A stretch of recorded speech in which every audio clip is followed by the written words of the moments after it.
Bienvenue à toi dans le chapitre 2 de notre deuxième module de formation et dans cette vidéo nous allons voir comment est-ce que la blockchain fonctionne. Dans le chapitre 1 on a vu c'était quoi la blockchain, on a défini la blockchain, mais ici on va voir les mécanismes qui font en sorte que la blockchain nous permette de pouvoir s'échanger de la valeur sur internet sans tiers de confiance. Parce que c'est fondamentalement ça la valeur ajoutée de la blockchain, échanger de la valeur sur internet sans passer par un intermédiaire qui nous imposerait des contraintes. Du coup, vu que, en fait, vous devez comprendre ça, vous devez comprendre que, vu qu'il n'y a plus d'intermédiaires grâce à la blockchain, toutes les contraintes liées aux intermédiaires sont supprimées grâce à la blockchain.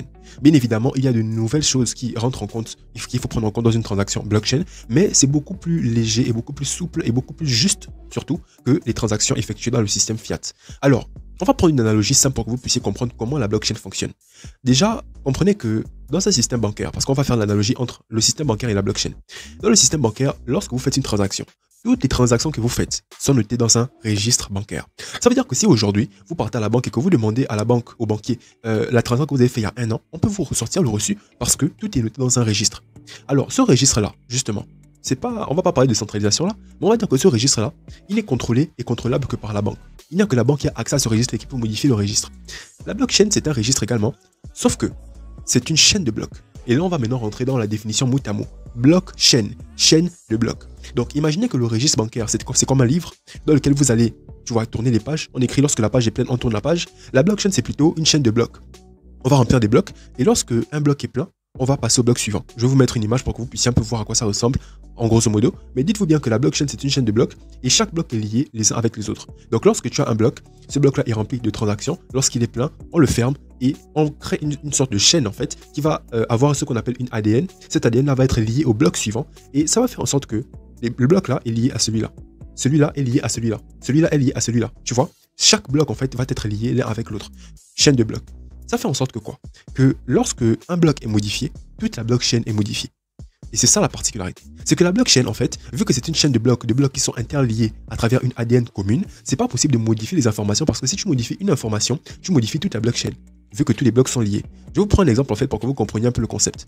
Imaginez que dans ce bloc-là, il y a eu une transaction, et dans cette transaction-là, on dit que Harley a dépensé 10 bitcoins. Si Harley a dépensé 10 bitcoins, ça veut dire qu'il lui reste, imaginons que j'ai 100 bitcoins. Si j'ai dépensé 10 bitcoins, c'est qu'il me reste 90 bitcoins. Ça veut dire que si je fais une autre transaction dans laquelle je dis que je vais dépenser 100 bitcoins, la blockchain sait qu'il me reste 90 bitcoins et que je ne peux pas dépenser 100 bitcoins. Est-ce que vous voyez un peu ce que je veux dire? Du coup, vu que tout est noté dans la blockchain, si j'essaie de faire une transaction frauduleuse, ça va pas passer sur la blockchain. Pourquoi? Parce que tout est déjà enregistré dans les blocs précédents. Et c'est en ça que la blockchain ne peut pas être modifiée parce que tous les blocs en fait sont liés les uns avec les autres. Et que si tu veux modifier un bloc, tu ne peux pas parce que les informations sont déjà enregistrées. Et ça c'est en fait la particularité qu'il faut comprendre parce que en fait la blockchain elle est open source. Tout le monde peut consulter et voir la blockchain. Donc non seulement les informations et les blocs sont liés les uns avec les autres, mais tout le monde peut consulter et vérifier que personne ne triche sur le réseau. Est-ce que vous remarquez un peu? C'est puissant. C'est puissant. Dans le système bancaire, non seulement il n'y a pas cette notion de bloc là, tu peux modifier les informations comme tu veux, mais il n'y a que la banque qui peut modifier les informations, il n'y a que la banque qui sait ce qui est noté là-bas. Alors, ça c'est l'un des points qu'il faut comprendre. Le deuxième point, c'est que la blockchain en fait fonctionne avec la notion d'interdépendance. La notion d'interdépendance. Ça veut dire que c'est chaque utilisateur qui va en fait gérer la blockchain. La blockchain, c'est pas un système qui va fonctionner sous une autorité centrale, comme la banque. La banque en fait c'est une seule personne ou une entité de personnes, voilà, restreintes, qui vont prendre des décisions.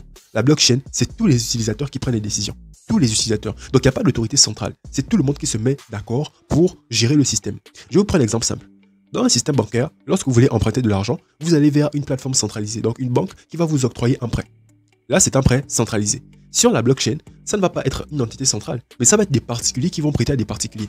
Ça veut dire que toi, par exemple, tu as peut-être de l'argent que tu veux prêter et il y a quelqu'un qui veut emprunter. Donc, tu prends ton argent, tu le mets sur la blockchain et une personne qui veut emprunter va venir juste en face, emprunter cet argent-là et va te payer des intérêts. Tu vois? Et là, il n'y a pas d'autorité centrale. Il n'y a que la blockchain. Il n'y a que la blockchain qui vous permet de rentrer en connexion l'un avec l'autre. Donc, comprenez que la blockchain, c'est un système qui fonctionne sous la base du fait que les utilisateurs vont se mettre d'accord pour être ensemble pour vérifier et sécuriser le réseau. C'est les utilisateurs en fait, il y a une partie qui vont faire des transactions et il y a une autre partie qui va sécuriser le réseau. Tout comme j'ai pris l'analogie, il y a une partie qui va prêter l'argent et une partie qui va emprunter. C'est pareil. Sur la blockchain, il y en a qui font des transactions, toi et moi, on peut faire des transactions, mais il y en a qui vont sécuriser le réseau et être rémunérés parce qu'ils sécurisent le réseau. Et là, vous comprenez bien que ce n'est pas une entité centrale, mais c'est tout le monde qui se met d'accord. Tout le monde qui travaille ensemble pour assurer l'intégrité du réseau, assurer l'intégrité du système. Bien évidemment, ceux qui le font, ceux qui contribuent directement à sécuriser le réseau, sont rémunérés par ceux qui utilisent le réseau.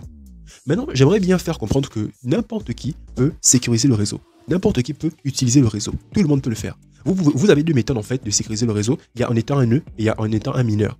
Un nœud en fait, c'est une personne qui va simplement avoir un appareil, un ordinateur ou un téléphone, peu importe. En tout cas, un appareil qui a assez d'espace de stockage pour pouvoir télécharger toute la blockchain. Donc lorsque tu télécharges toute la blockchain dans ton appareil, tu vas avoir ce qu'on appelle un nœud. Et vu que la blockchain tourne sur ton appareil, tu fais partie en fait des personnes dans le monde qui vont vérifier que la version de la blockchain qu'ils ont est la même partout. Ça veut dire que lorsqu'un nouveau bloc est ajouté à la blockchain, ce que toi, ton ordinateur va faire, c'est qu'il va enregistrer en fait le nouveau bloc. Non seulement il enregistre le nouveau bloc, mais il va envoyer la version de la blockchain à tous les autres nœuds pour que les autres nœuds se rassurent que la version que tu as est bien celle qu'ils ont. Et les autres nœuds vont faire idem. Tu vois, chacun envoie la version de sa version à l'autre pour vérifier qu'ils sont tous sur le même point d'égalité. Tu vois, ils ont tous la même version de la blockchain pour s'assurer que personne ne triche. Ça, c'est la première méthode. La deuxième méthode, ce sont les mineurs. Quand tu es mineur, en fait, c'est que tu peux créer des blocs. Je vous ai dit que la blockchain, c'est une chaîne de blocs, mais c'est les mineurs, en fait, qui vont ajouter les transactions dans les blocs et mettre les blocs à la blockchain, ajouter des blocs dans la blockchain. Tu vois un peu. Du coup, être un mineur également, ça te permet de gagner de l'argent. Donc, on en parlera dans la formation payante. Mais comprenez que vous avez deux méthodes en étant un mineur ou un nœud. Du coup, en étant un nœud, c'est beaucoup plus facile parce que pour être un mineur, il faut des appareils un peu plus puissants pour pouvoir générer une certaine puissance de calcul. Mais ça, c'est encore d'autres explications. Mais comprenez bien que la blockchain, c'est comme ça. C'est un système qui fonctionne sur la base du fait que les utilisateurs vont se mettre d'accord pour utiliser le système. Donc certains vont utiliser, d'autres vont sécuriser. Et voilà, c'est un consensus commun. Ce n'est pas une entité centrale qui va contrôler tout le monde. Mais c'est tout le monde qui se met d'accord. Voilà comment la blockchain fonctionne, les gars. Voilà pourquoi on peut faire les transactions sur Internet en peer-to-peer sans passer par un intermédiaire grâce à la blockchain. Et c'est une révolution. Et vous allez voir dans les prochains cours, dans les prochains chapitres, à quel point c'est puissant et tout ce qu'on peut faire avec. Donc je t'encourage à rester jusqu'à la fin de la formation parce que tu vas vraiment apprendre beaucoup de choses. Merci de m'avoir suivi. On se retrouve dans le troisième chapitre.